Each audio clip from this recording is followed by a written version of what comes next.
Okay, good morning all. Today is Sunday. It's the 23rd of July. I know I said I wasn't going to do any cooking videos, and this is not really a cooking video. This is a quick update and amendment to what was posted on Sunday. I'm taking Sunday and Monday off, and I said that in the video that I did post on Sunday. We're going to do the peach slices Tuesday, possibly even now going into Wednesday, because I need to play with the peaches. They're still really hard, and I'm going to go sort of into a cooking video and explain what the difference is between the California peaches and the Michigan peaches. I'm going to do that in a few minutes here. But what I needed to tell you guys is I had a doctor's appointment on Friday, and due to the humidity that is in the air with the wildfires that are burning in California, will limit on whether or not I do a video. Because if the air quality is so bad that my lungs are getting the Canadian wildfire smoke in them, that's what's making me cough, and I'm on inhalers for that as needed. So I'm going to try to do more videos, but if you notice a video not posting on a certain day, or I've taken a couple of days off, it's probably because I've been having problems breathing. So that was just the update I wanted to do for you guys today. Now, we're going to do a little bit of not cooking. I'm not cooking today. I'm taking today off, and my husband and I have a barbecue that we're going to tomorrow night. So I wanted to tell you, I wanted to let you guys know what the difference are between California peaches versus Michigan peaches.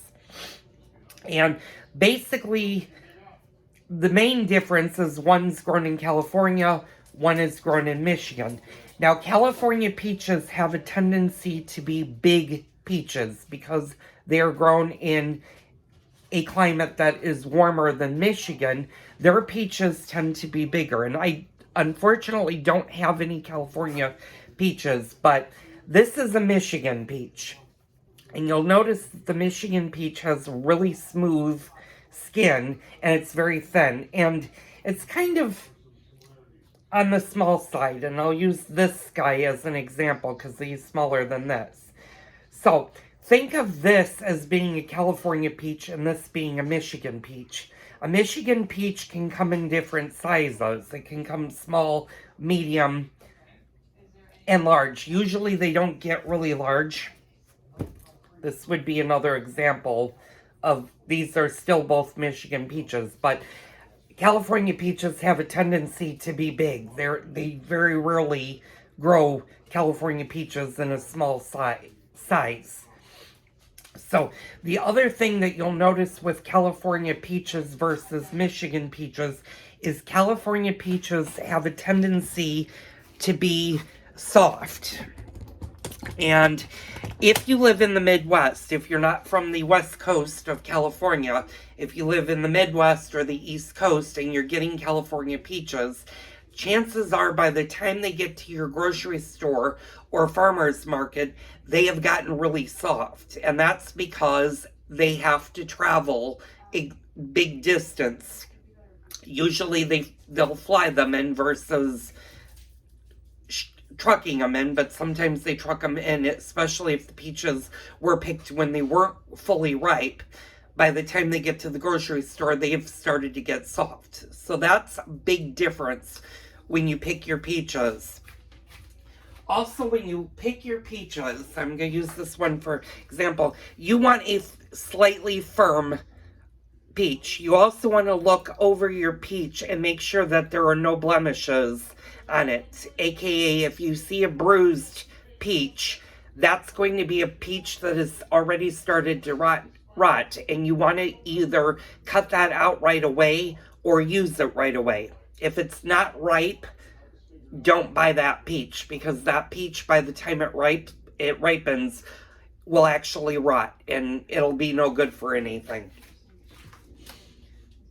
So, storing peaches, if they're not ripe, If your peaches are very hard and they're not ripe, you can do some things to help them ripen. You can, one, leave them alone, don't put them in a refrigerator, but put them in a cool to lukewarm room and let them ripen naturally. It takes a couple of days for the peaches to actually start to ripen.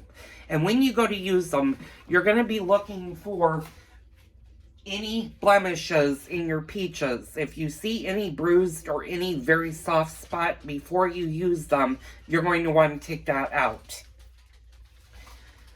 Now, storing your peaches. If your peaches are very soft and they're already ripe, put them in the refrigerator. You can put them in the refrigerator. You can put them in a paper bag. I suggest paper over plastic because plastic bags do not allow the peaches to breathe. And what happens is that actually speeds up the process of your peaches getting overripe and actually rotting. And one rotten peach will actually start to rot all the peaches, especially if they're in plastic. But if they're soft, put them in the refrigerator. That will slow that process down. And then make sure you use them in a reasonable time. And a reasonable time would be use them within a day or two. Because after 3 days, your peaches are going to be too soft to do anything with. So, and I know I told you guys about having spearmint, basil, or any type of herb that's fresh grown around your house. And what I did is I just filled this every day. I dump out the old water. I put fresh cold water in here. And this has been sitting here for about 4 days now. And you can see how fresh and how big. And this definitely smells like spearmint. You can do that with almost any herb. You can definitely do that with basil. You can do that with spearmint. You could do that with mint. You could even do that with oregano. And you can do that with rosemary. Rosemary and basil, though, you have to be careful with because they're a thicker vine. And they have a tendency, when they're in water, to start to root. And if they start to root, that means the plant's growing. So you want to use those more readily than your herbs. Also, if you have a pest problem, aka if you have ants or if you have spiders in your house, picking a little bit of spearmint or mint plants will actually help control your pest population, especially in the kitchen. So it's always good in the summertime, especially if you're growing your own herbs. Once your plants get big enough to cut a little bit off, you can cut them and they'll last for a good week or two as long as you're properly taking care of them. And you can use mint to garnish ice creams. You can use it for drinks. There's a lot of different you can use it for tea. Although if you're going to use it for tea, what you're going to want to do is dry out your leaves and then have a tea thing. And we'll get into teas later on. So that was just the update for today.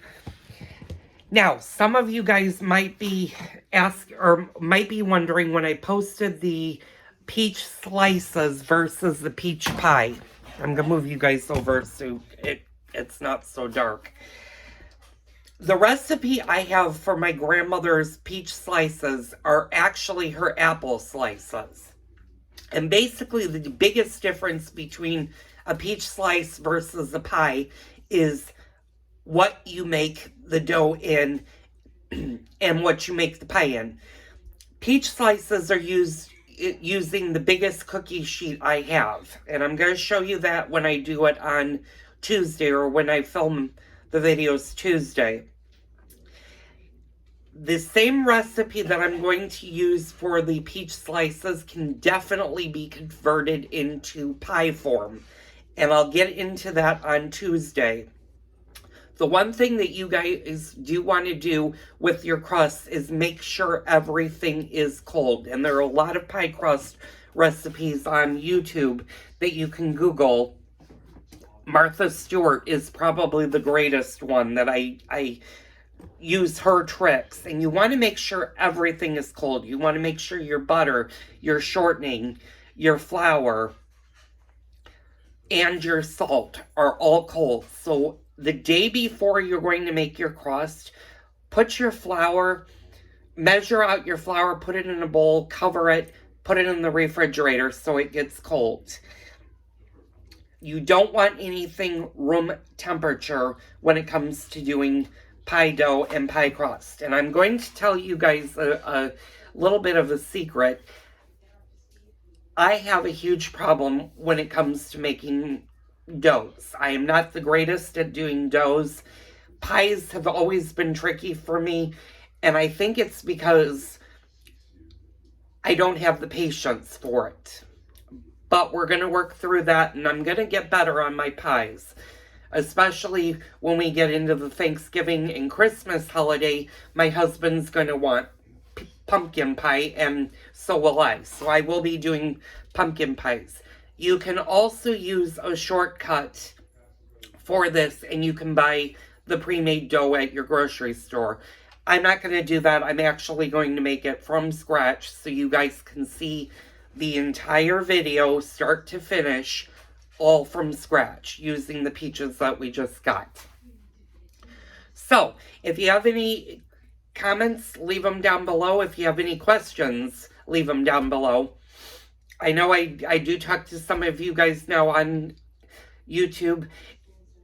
Again, I'll try to put the recipe down on what ingredients you're going to need. You're definitely going to need peaches, and you're going to want to get your peaches ahead of time, especially if they're Michigan peaches. You're going to want to get them at least 3 to 4 days before you make the pie. If they're hard, you're definitely going to want to buy your peaches ahead of time. If they're soft or you're getting California peaches, you can actually do it in the same day that you buy it, or you could do it the next day. So those are things to think about when it comes to doing fruit pies. So on Tuesday, the plan right now is to make the peach slices. I know I said I was going to do them on Monday. Unfortunately, because I have the barbecue with my husband Monday evening, I'm not going to have the time to make everything. There is one thing, though, that you can go ahead and do, is you can pre-make the crust. And that I may do just to let it chill, because you want your dough to be chilled when you roll it. Usually I do it the day of because it can chill. It needs to rest for an hour or two in the refrigerator before you roll it out. But I'm going to do that probably Tuesday to make it easier for me. So anyway, thank you guys so much for watching. I'm probably going to post this. You're probably going to see this on Monday versus Sunday. But if I have a chance, I will upload this on Sunday. You'll see it. You'll know what's going on. I just wanted to let you know what was going on with me health-wise and stuff. I'm doing much better. But now that we're having 4 days in a row of high 90s, if the wildfires and the humidity are just right, that's going to affect my lung capacity, and I may not be able to record. So, anyway, be patient with me. I'll get the videos up. So, have the great rest of your Sunday, and tune in tomorrow for another Cooking with Joel video.